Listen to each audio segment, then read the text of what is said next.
नमस्ते आप सभी को मेरे YouTube चैनल में आप सबका बहुत बहुत स्वागत है। और इस बार की हमारी एकादशी है देव उठनी एकादशी। और ये किस दिन है?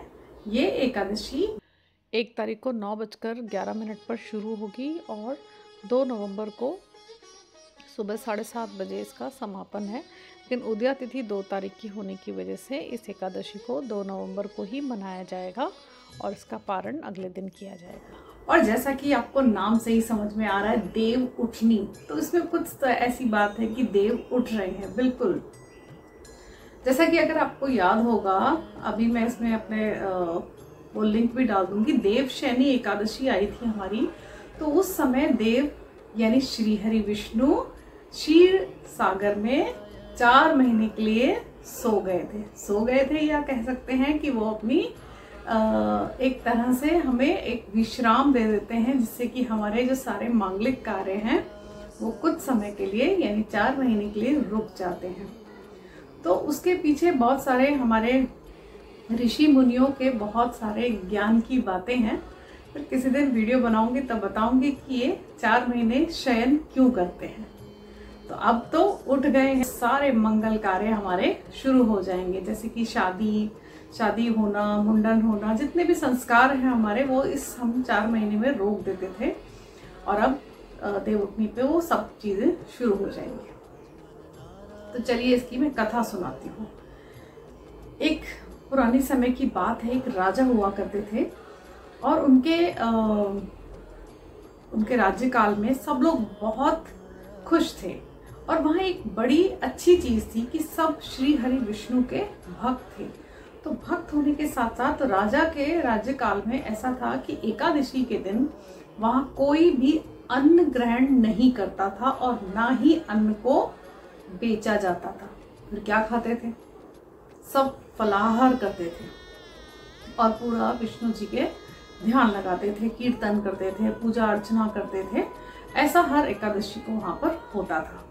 तो एक बार श्री हरि विष्णु ने सोचा इस राजा की थोड़ी परीक्षा लेनी चाहिए कि ये दिल से कर रहा है या ऐसे ही कर रहा है।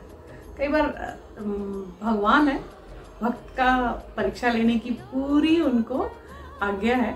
तो वो क्या करते हैं, एक बहुत ही सुंदर कन्या का रूप ले लेते हैं और एक पेड़ के पास नीचे बैठ जाते हैं।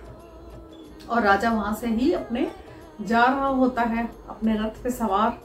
तो राजा की जब नजर पड़ती है पेड़ के नीचे एक सुंदर कन्या बैठी हुई है, तो राजा अपने सारथी को बोलते हैं रोको, रथ रोको। और रथ रोकने के बाद उतर के उस कन्या के पास जाते हैं और पूछते हैं कि तुम यहाँ क्यों बैठी हुई हो? और जो श्री हरि विष्णु जो कन्या रूप में बैठे थे वो बोलते हैं कि मेरा इस संसार में कोई नहीं है, मैं कहाँ जाऊं, मैं इसलिए यहाँ आके बैठ गई। तो बोले कि कोई तो होगा, कोई रिश्तेदार होगा। बोले नहीं, अब मेरा कोई नहीं है, मैं कहाँ जाऊं। अब राजा उतनी सुंदर कन्या को देखकर उस पे मोहित तो हो ही गए थे। तो उन्होंने कहा कि चलो तुम मेरे साथ महल चलो। तो मैं तुम्हारे साथ महल जाकर क्या करूंगी? बोले महल चलो मेरे साथ और मेरी रानी बन जाओ, मैं तुमसे विवाह करूंगा। कहती ठीक है, मैं साथ चलने के लिए तैयार हूँ और विवाह करने के लिए भी तैयार हूँ, लेकिन मेरी कुछ शर्तें हैं कि जब मैं शादी होकर रानी बन जाऊंगी तो मेरा राज्य पर मेरा भी अधिकार रहेगा। मैं जो कहूंगी वो होगा और जो मैं बनाऊंगी वो तुम्हें खाना होगा।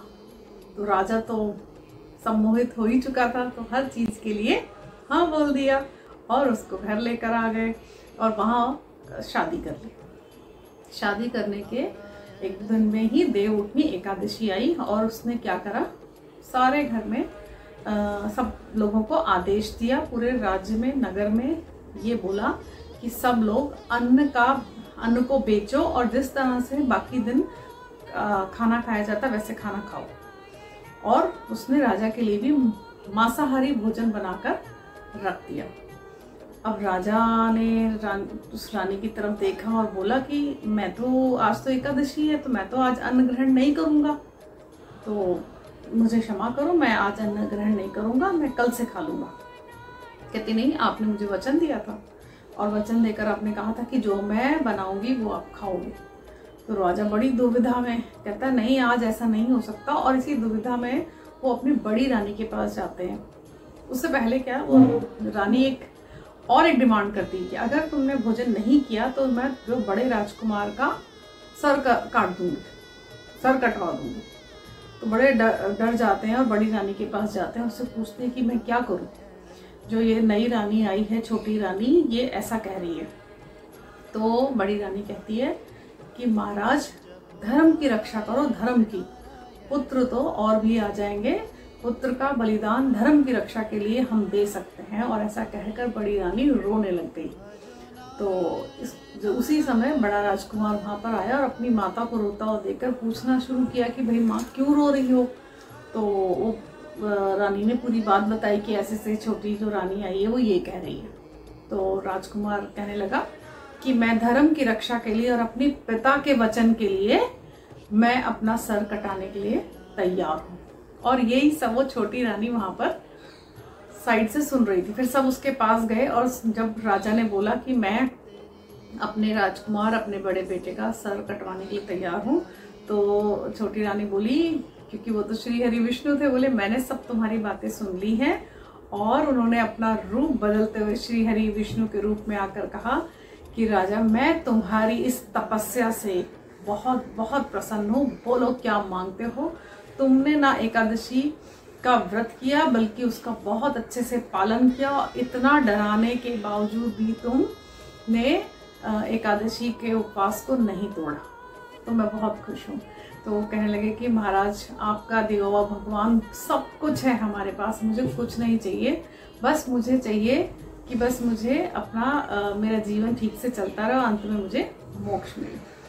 तो फिर क्या होता है कि श्री हरि विष्णु उसके लिए बहुत अच्छा सा एक यान आता है, वायुयान आता है, और वो उसमें राजा और रानी बैठकर, बड़ी रानी, और उसमें चले जाते हैं बैकुंठ लोक को, और पूरा राज्य अपने बेटे को देकर चले जाते हैं।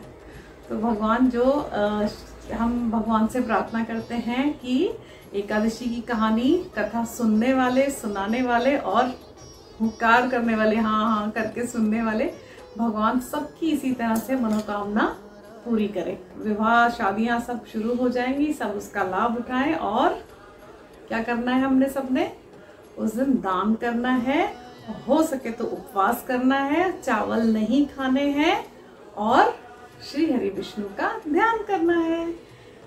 और आप सबको एक और चीज भी करनी है, जो ये कथा सुनेंगे उसके बाद आप लोग करेंगे, कमेंट बॉक्स में लिखेंगे ओम हरि, ओम श्री हरि विष्णु देवाय नमः, ओम श्री हरि, ओम हरि भी लिख सकते हो, राम राम भी लिख सकते हो, लेकिन लिखना जरूर है। और इस कथा को ज़्यादा से ज़्यादा लोगों तक पहुंचाएं, शेयर करें।